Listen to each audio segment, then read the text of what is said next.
7.344 km perjalanan akan ditempuh rombongan timnas Indonesia kala melawat ke Cina di putaran ketiga kualifikasi Piala Dunia 2026 zona Asia. Anak asuh Sinteyong akan menghabiskan 115 jam rihlah dari Jakarta ke Qingdao di Provinsi Shandong, Cina. Federasi Sepak Bola Cina atau CFA sengaja menempatkan laga melawan Indonesia di Qingdao. Keputusan ini cukup memancing Erick Thohir berkomentar, lalu muncul bola liar. Cina cuma mau mengakali timnas Indonesia, dan mungkin saja hanya itu yang bisa mereka lakukan. Kalau kita menilik kekuatan timnas Cina, sebetulnya tidak seberapa. Bahkan seperti kuburan Cina, prestasi timnas Cina juga sepi. Seburuk apa sih timnas Cina? Mari mengurainya. Namun sebelum itu jangan lupa subscribe dan nyalakan lonceng agar tidak ketinggalan video terbaru dari Starting 11 Story.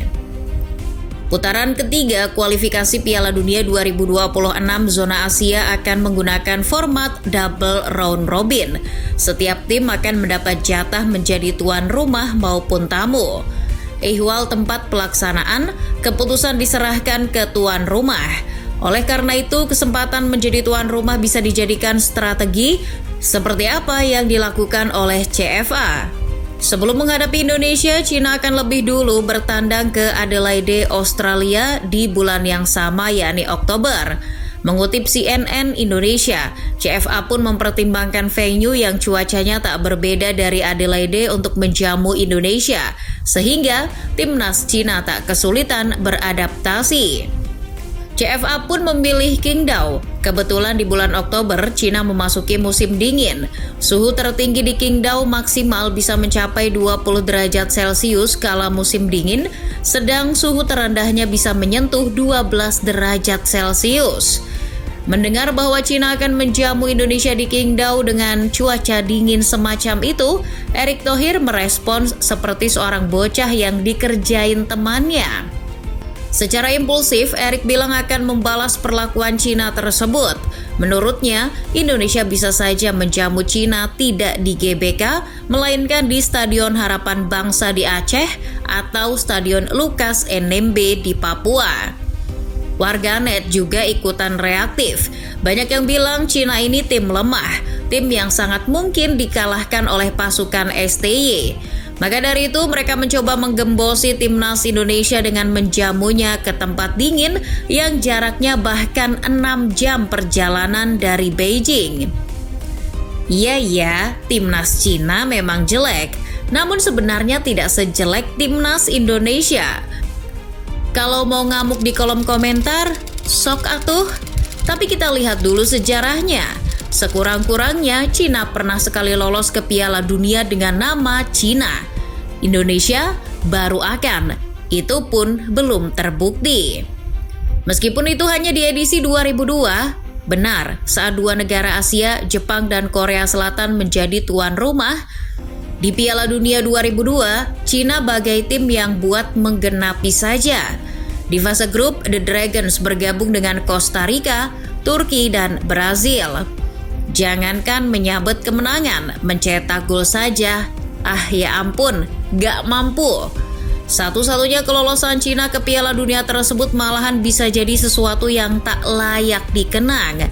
Finish di posisi juru kunci, Cina bahkan menjadi tim terburuk di kompetisi itu setelah Arab Saudi.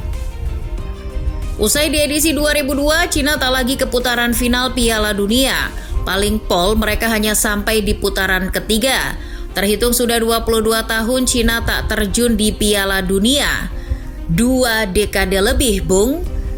Di level multi olahraga kelas dunia, Olimpiade, timnas Cina juga terakhir ambil bagian di tahun 2008. Di edisi itu mereka sebetulnya tidak lolos kualifikasi karena Olimpiade 2008 digelar di Beijing. Mirisnya, meski bermain di depan pendukung sendiri, Cina terhenti di fase grup.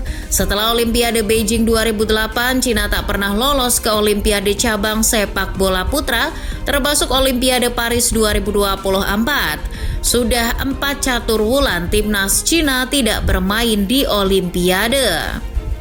Tak seperti Jepang maupun Korea Selatan, Cina adalah aib sepak bola Asia Timur.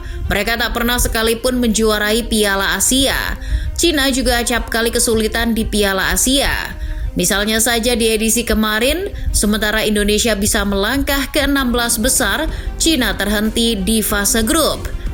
The Dragons tak menggondol satupun kemenangan di grup A, melainkan hanya meraih 2 hasil imbang. Namun, berbeda dengan Indonesia yang pencapaian terbaiknya cuma 16 besar, Cina sudah 2 kali menjadi runner-up. Itu di edisi 1984 ketika takluk atas Arab Saudi dan ketika menjadi tuan rumah di edisi 2004. Waktu itu yang mengalahkan Cina di final adalah Jepang asuhan Zico. Di Asian Games, mau itu saat memakai tim U23 ataupun senior, prestasi terbaik Cina hanya medali perak, yakni di edisi 1994. Omong-omong, tim U23 Cina ternyata jauh lebih buruk dari tim seniornya. Lihat saja, dari 5 kali keikutsertaan di Piala Asia U23, Cina tak pernah sekalipun lolos dari fase grup. Saking jeleknya, Cina hanya 2 kali meraih kemenangan dari 5 kali tampil di putaran final Piala Asia U23. Lah, Indonesia emang lebih baik. Sorry nih ye, walau baru sekali bermain di Piala Asia U23, Indonesia bisa menempati posisi keempat. Satu yang bisa saja dibanggakan Cina adalah gelar EAFF Cup atau selevel AFF. Di kompetisi ini Cina 2 kali juara di tahun 2005 dan tahun 2010. Setelah melihat sejarahnya, mari masuk ke kondisi terkini. Cina, begitu pula Jepang dan Korea Selatan sejatinya merupakan kekuatan Asia Timur. Ketiganya adalah bunga. Tapi kalau Korea Selatan dan Jepang adalah bunga yang mekar, Cina bunga yang layu. Di olahraga lain, Cina memang jago. Tapi di sepak bola, Cina cuma bisa melongo. Kemajuan sepak bola yang dijanjikan Xi Jinping ambruk dalam waktu yang terbilang singkat. Mengutip media Cina, Sohu, masyarakat Cina tak lagi berharap banyak pada tim nasional sepak bola pria. Namun, alasannya bukan hanya karena timnasnya penuh celah. Masih banyak timnas yang buruk, namun masih eksis. Timnas Indonesia misalnya. Sementara timnas Cina tak punya eksistensi. Mereka memang ikut di beberapa kompetisi, tapi ya sekedar yang penting ikut. Selain itu, pembinaan mereka buruk, sangat buruk malah. Lihat kan gimana bapuknya tim U23 mereka? Timnas Cina saat ini saja masih diperkuat pemain kelahiran 1990-an awal. Nama-nama bangkotan seperti Wu Lei, Wei Sihao, dan Zhang Yuning yang bahkan belum berprestasi di tingkat Asia masih saja diandalkan. Sesulit itu ya mencari pemain muda di 1,4 miliar penduduk.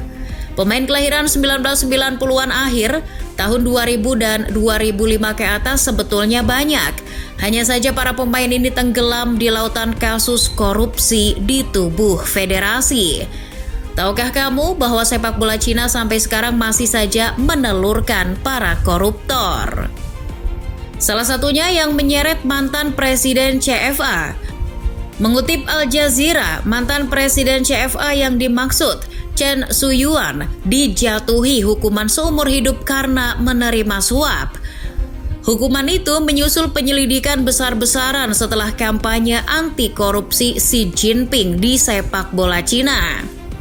Chen memanfaatkan jabatannya dari tahun 2010 hingga 2023 untuk membantu orang lain memuluskan proyek, investasi, dan pengaturan skor.